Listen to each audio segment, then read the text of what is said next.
Hi and welcome to MLM for CEOs. As the name suggests, this is a channel aimed at the CEOs and decision makers in the company. If you're looking to use multi-level marketing as a route to market, then this is the channel for you. Today I'm going to be dealing with another compensation element called differential commission. Now remember, every compensation plan has various different compensation elements in it, and each compensation element drives a different kind of behavior. Today we're going to be looking at differential compensation that drives a much more structured MLM business. So let's get started. So first of all, differential commissions is based on the stair-step breakaway structure. So that is a top-down structure. In other words, the company will go out and they will appoint a national leader. Now, this can happen in a number of different ways. For example, you could sell the rights to a country to somebody. So in the case of companies like Rainbow, somebody in South Africa, for example, would buy the national rights to sell that product within South Africa. They're called regional general distributors. In various different companies, though, that you can either allocate somebody in that position, you can hire them, or you can sell the position to somebody and have somebody leading the country. But it is a top-down approach. That national leader is then responsible for getting people in their various different areas. So let's say we're in the US, you might have a different leader in every one of the states. So that leader is responsible for running that state. So every single state would have leadership in it. Down the line, you would have regional distributors these regional people would control a region within a state. So you would then break the state up into multiple regions and somebody would control a section of the state there. Next, you get down to areas. So you might have an area like, I don't know, let's say New York. Now, what you don't want to have is you don't want to have a whole lot of people all crawling over New York. So what you would do is you would divide it into segments. So you might have somebody on Manhattan Island, you might have somebody else in the Bronx, etc., etc. So you might divide that area up into sections, into segments. Then in each of those segments, you would create team leaders. And each team leader then would in turn hire or recruit representatives. Now, generally the structure, nobody gets hired. So I misspoke there. Generally what happens with a structure like this is each person is self-motivated. They're in the business for themselves. They own that area. They control that area, and they're looking to maximize sales within that area. So a team leader might have a small area which has 100,000, 200,000 potential clients, and they would then work that area over a period of time with a small team of people. So this is very much a very structured type of approach to multi-level marketing. Now, each of these positions have various different kinds of commissions. So if you have a look at this, you might say, well, the national directors would have 50% commission. The state managers would have 45%, regional would get 40%, area managers would get 35%, team leaders would get 30%, and representatives would get 25%. So if a customer purchases, what would happen is that the commission would flow. So let's say we have a customer and a representative goes out to the customer and makes a $100 sale. Okay? In this particular case, the representative would get 25%. The team leader qualifies for 30%, so the team leader gets the difference between what the representative gets and what the team leader gets. So what the system will do is the system looks up the network and it says, okay, I've got to give away 30% here, but the first person I get to gets 25%, therefore I've only got 5% left. Who does that go to? Okay, it goes up the line to the team leader.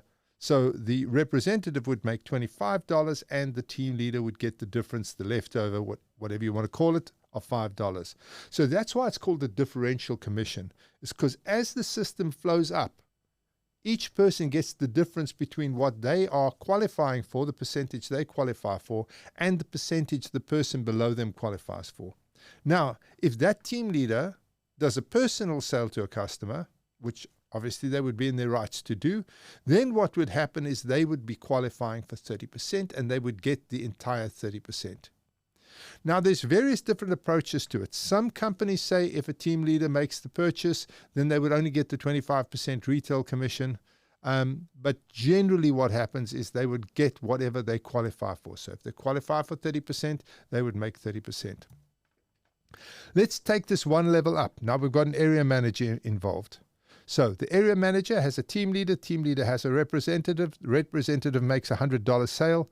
So the rep would get 25% commission, which is $25. The team leader gets $5. And as you can see, the area manager gets the difference between what the team leader qualifies for and what they qualify for. So they make a $5 commission. Now, obviously, if the team leader makes the sale directly, then what happens is that you get 30% going to the team leader. So the team leader will get a $30 commission, and the difference again goes to the area manager of 5%. Obviously, if the area manager were to make the sale themselves, then they would get the entire 35%, which is $35. So you can see how that difference works. And as you go up the network, each person gets the difference. So you can see here 5% to representative, 5% to the area manager, 5% to the regional directors, 5% to the state management, and then of course 5% would go to the national director. And so this entire structure works very well for managing companies that have got a very specific kind of product into a very specific area. Now, the negatives of this compensation plan is that there's no breakage. So breakage is retained earnings. Breakage is what the company does not pay out because somebody doesn't qualify for commissions. Now, in this particular case, there is no breakage because you guaranteed to pay out 50%, and the system is going to keep on paying until it's paid out the entire 50%. I just need to be clear that that 50% is just an example. Some companies go up to 60%, some companies only go up to 40%. It depends on how this all works for you, and you can decide on what kind of margins you got, what kind of percentages you can pay out. It also depends on the size of the sale you're making. If it's a very high-end sale, then you might have smaller commissions because you're selling a very expensive product, etc. So this is very dependent on your product, the actual commission percentage that you give out. But the one thing is for sure, if you say you're going to pay out 50% in this particular compensation plan, then you actually land up paying the entire 50% because the difference flows up to the people at the top, and that's the end of it. It is, unfortunately, an MLM plan that grows slower. Because it requires it's a top-down position. You're not just getting the masses to slowly bubble up the network. What you're doing is you're assigning areas and you're assigning people to spaces. So you're looking for very specific people in specific areas. So the growth of the business is generally a lot slower. You don't have rapid, explosive growth. It's very hard to rise through the ranks. So a person who comes in as a dealer right at the bottom who's just doing the sales, their representative, for them to rise up the ranks difficult because there is only one national regional distributor. That's the only person that can take that place. Nobody else can have it. And as you move down the ranks, each of those positions are pretty locked in. There is some room to grow where a person says, look, I want to become a team leader, or I want to become an area leader, and there is an area open, and that person can then leave their team behind. They can move to that area, they can open up that area, and they can start selling in that area. So that is a possibility, and that's how you rise through the ranks. But in traditional MLM, people just rise through the ranks. They just bubble up the network, and they can get right to the top positions, the top ranks, quite easily. Whereas here, those are locked down. The RGD, the national person, owns that area, and you can't shake him with dynamite. They have to die before somebody can move into their position, especially in a successful organization. The positives is you can sell these positions. So if you've got a very, very good product and you want to enter into a market, you can sell those positions for a lot of money. You can say to the guys, look, it costs you $2 million, $5 million, $10 million to have the rights to sell our product in that country on this process. And you can sell those positions. And depending on how successful you are globally, those positions can fetch a lot of money. There's accountability. So when you get a person in a country to set up the country, there's accountability because you set them targets, you set them goals that they have to hit. And so there's a level of accountability, but they do the same thing with all of their networks. So the person who's representing them at state level, they've given them targets, and they know exactly what to expect from them. And those people are talking to their area managers, who are talking to their team leaders, who are talking to their reps. So there's a very strong level of accountability going through the entire network. You find that this generally attracts people who are much more structured, and so the teams are pretty well managed all the way down. And if somebody isn't managing their teams properly, there's a please explain why, and they might lose their area. You'll end up with highly trained representatives. Generally, you would be using this kind of system where you've got quite a complex product that needs a lot of explanation or a lot of hardcore selling.